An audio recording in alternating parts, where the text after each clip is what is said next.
My manager tried to fire me for no reason. So, I ruined his career. You ever have one of those moments where the room feels perfectly normal, but your heart suddenly drops because you realize something is deeply wrong? That's exactly where my story begins. I was sitting at my desk, finishing up a report I was genuinely proud of, when my manager called me into his office. His voice sounded calm, almost too calm, and I remember thinking, did I forget something? Did I make a mistake? But the moment I stepped inside, everything felt different. He wouldn't meet my eyes.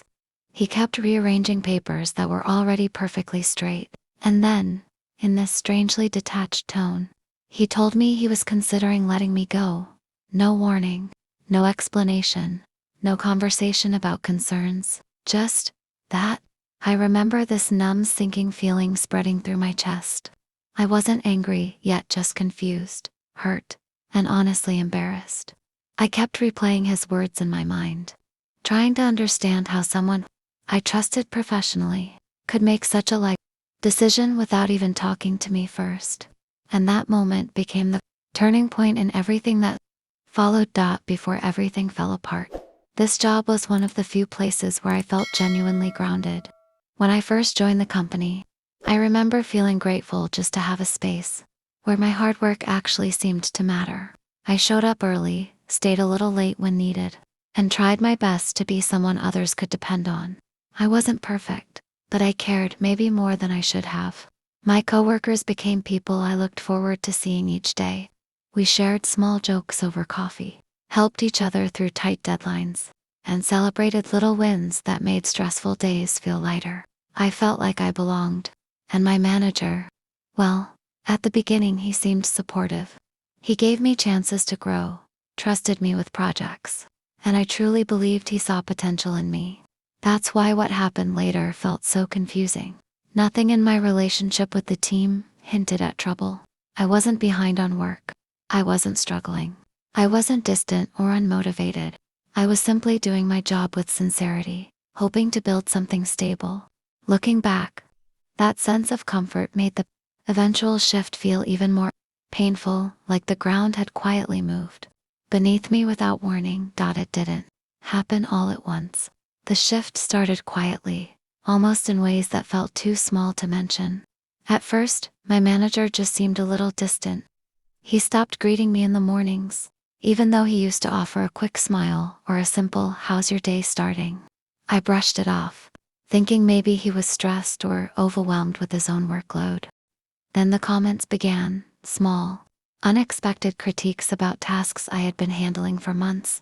Not major problems, just subtle remarks that made me pause and ask myself whether I had missed something. I found myself rereading emails, double-checking files, and overthinking every meeting. Even my coworkers noticed. A few of them gently asked if everything was okay between us, which only made the discomfort in my chest grow heavier. There were days when I walked into the office feeling a quiet sense of dread. I couldn't explain. I tried to stay patient, hoping the mood would pass, but the distance kept growing. The warm, steady working relationship we once had felt like it was slipping away, replaced by something cold and unclear. And deep down, I knew something was building, something I couldn't quite name yet, but could feel in every uneasy silence. The moment everything came crashing down wasn't loud or dramatic. It was quiet, almost too quiet for what it meant. My manager asked me to step into a small conference room for a quick discussion. I remember carrying my notebook, thinking it was going to be a routine check-in or maybe feedback on a recent project. But when I sat down, he didn't smile. He didn't even look at me. He opened a folder, cleared his throat, and began reading from a prepared statement about performance concerns. None of what he said felt familiar. It was like he was describing someone else entirely. Someone careless. Someone inattentive. Someone I had never been. My heart sank. I felt this soft pressure behind my eyes. The kind that comes when you're trying hard not to cry in front of someone who suddenly feels like a stranger. I asked him gently if we could talk about specifics or work on a plan together, but he avoided every question. It became painfully clear that the decision had already been made long before I walked into that room, Sitting there, listening to words that didn't match who I was, I felt something inside me break, not out of anger, but out of deep confusion and hurt. Someone I once trusted had quietly taken away my sense of security without giving me a chance to understand why. Sitting there, my first instinct wasn't to lash out or argue. Instead, I felt a quiet need to protect myself, not with anger, but with clarity. I took a deep breath and told myself I could either spiral into fear and frustration, or I could respond with calm, honesty, and responsibility. I started documenting everything: emails, project notes, even small comments that now seemed significant. I wanted to understand the situation fully, not just react. I also reached out to HR, not in anger, but to explain my perspective and share what I had observed. Every conversation I had was careful and professional, guided by a desire to communicate truthfully rather than to win. It wasn't easy. I felt anxious each day, and there were moments I doubted myself, wondering if I was overreacting. But slowly, I realized that standing up for myself didn't mean being cruel or vengeful. It meant valuing my own integrity and refusing to accept being treated unfairly. This process taught me something I hadn't expected: that even when someone breaks your trust, you have the choice to respond with dignity. And that choice ultimately carries far more power than any immediate reaction or emotion ever could. After weeks of careful documentation and patient conversations, the situation began to shift. The company leadership reviewed the materials I had shared, talked to colleagues, and looked at patterns of behavior that I had quietly recorded. Slowly, the truth came to light, not as a dramatic spectacle, but as a quiet, undeniable understanding that my managers' decisions were unfair and unprofessional. It wasn't about getting back at anyone. It was about fairness, honesty, and restoring balance to a situation that had shaken my sense of trust. When the leadership made their decision, I remember feeling a strange mix of relief and sadness. Relief because the unfairness was finally acknowledged, and sadness because I realized how much energy and emotion had been spent on something that could have been handled differently from the start. In that moment, I understood a powerful lesson.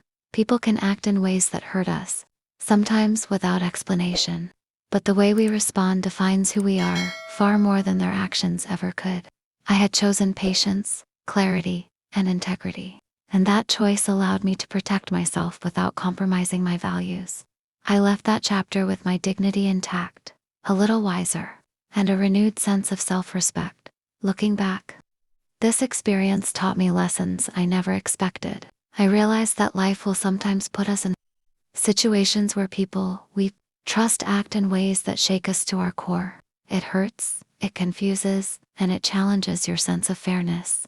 But I also learned that how we respond, not with anger, but with calm, integrity, and honesty, shapes who we become more than the circumstances themselves. I grew to understand that standing up for yourself doesn't require cruelty or vindictiveness. It means valuing your own worth, speaking your truth, and protecting your boundaries with clarity and dignity. Even in the face of betrayal, it's possible to navigate challenges without losing sight of your values. Since that day, I've approached conflicts differently. I listen more, I document, I reflect, and I choose actions that honor both myself and the situation, even when it's uncomfortable. And I've realized that the people who are meant to stay in your life or career will respect honesty and integrity over drama or power plays. So, I want to ask you, gently, if you were in my place, how would you have handled it? Share your thoughts below. I'd really love to hear your perspective.